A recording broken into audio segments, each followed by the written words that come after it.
Podcasting has always been more or less welcoming of less than radio perfect voices. But with more pros launching great podcasts, is there still room for normal voices in podcasting? Luckily, yes.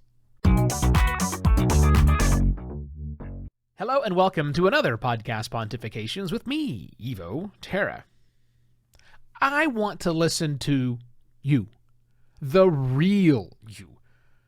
When you voice your podcast, I want it to sound like the real you, and so do your listeners. The word authentic voice, I guess those are words, is very overused. But when it comes to the voice you use on your podcast, your authentic voice is absolutely the right terminology. Now, before I get too far down this road, a quick caveat. I recognize that not everyone's authentic voice matches their authentic self. So if that's you, this is in no way meant to tell you to get over yourself and just deal with what you were given. No, I'm not saying that at all. For those select few, please see a coach, see a speech therapist, whatever you need to get your authentic voice that comes out of your face, matching the authentic voice that is inside of your head.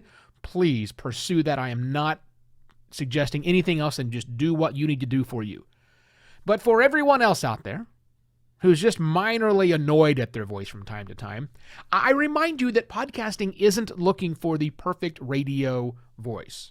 Hell, radio isn't looking for the perfect radio voice anymore, if they ever did. It's okay. People need to sound like other humans. Do you have a heavy accent? Well, okay. Is that heavy accent part of your charm? Would you be different if you didn't have that? Does the accent reflect who you are and where you came from, and all of that helps bring to life the person you are today? If so, then lean into that. Just go for it. Live with the accent that you actually have, right? I promise you that anyone who can't get over your accent is not a listener you really want anyhow. Do you have quirks and mannerisms about your voice that are also just a part of you? I'm not talking about the ums and the ahs and little imperfections when you are struggling for a word that could be edited out. Sometimes those can get annoying when you're freaking out on the microphone. But just naturally, are there things that you do, little catchphrases and say and mannerisms that are kind of weird? You know, I once knew a guy who had a podcast. He had this weird way of blending the words and together to become aim when he paused for things. And sometimes leaving in ums and ahs are okay. But this guy blended and it was so strange, right? But then again, it was his way. Not having that or trying to swap out and make him suddenly say when he's searching for a word or the next thing to do, it would be wrong. It just wouldn't work. Do you talk too fast? Hi. Or maybe too slow?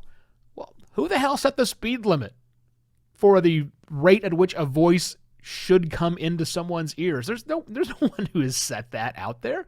There may be some norms, but that's just statistical averages. Who cares? By the way, also, listeners, they have speed control devices, or their devices they listen to your podcast on have speed control. I listen to most things at 1.5 speed, but there are some speakers who are rapid, even for me, and I talk really fast. So I drop those back down to 1. I've even dropped down to half speed if I need to. You can do that. It's up to that listener. You talk like you. Now, make sure, however, that this embracing of all of your natural flaws, if you will, the natural voice that you have, make sure when doing so, you're not accepting fixable flaws in your recording environment.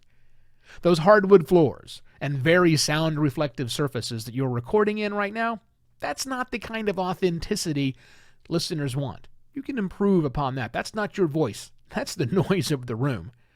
Also, placing a microphone in the middle of a big room so that all of your buddies can shout into it is not the authenticity listeners want.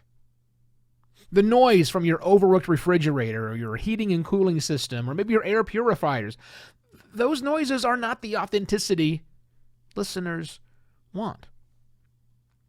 So be authentic, but please clean up your voice tracks, your narration tracks, I highly recommend investing in a tool called Isotope RX. It is a plugin and is also a standalone app, and learning how to use Isotope RX. Yes, there will be a link in the episode details.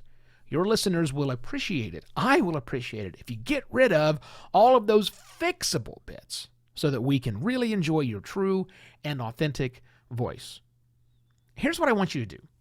Today, like as soon as you're done listening to this, think about the podcasters you listen to who have authentic voices who are, less than radio perfect. And I want you to send that person a note of appreciation for their voice specifically. Tell them you appreciate the authentic nature of their not necessarily radio perfect, whatever the hell that means, voice. Don't send this to pro announcers, people who have great voices you admire. That's not what I'm talking about. Talking to the people who have their normal voices out there. And yeah, send a link to this episode along with that and ask them to also forward that along to someone else. Let's keep this chain going where we appreciate the voices people give to us because they are their voices and we want to love them for that. Do you love this idea? Great. Please go to buymeacoffee.com/evoterra and, do that. Buy me a virtual coffee to show your appreciation for the content. That's it. Enjoy the rest of your week. It's almost over. Enjoy your weekend, because I shall be back on Monday with yet another podcast, Pontifications. Cheers.